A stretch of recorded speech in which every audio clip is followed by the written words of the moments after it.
Осылай жаға бересің шпаклевканы. Мынадан кішкене қосасың да, мына шпательмен араластырып жаға бересің. Мынаны көп қоссаң да болмайды, мына қызыл краскасын. Клей қатып қалады, тез қатып қалады. Крышкасын жауып қою керек. Мынау қатпайды, крышкасы жауылып тұра береді. Клей қосылмаса болды, главный. Осындай политех деген.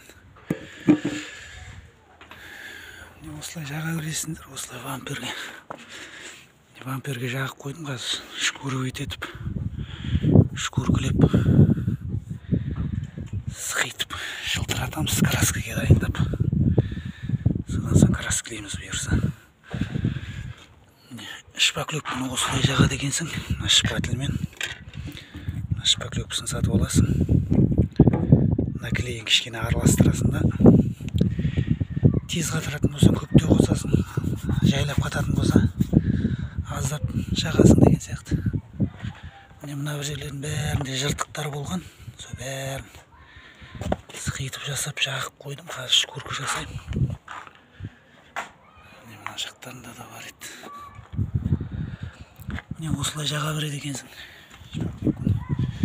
Ешқандай кастоправтың керегі жоқ.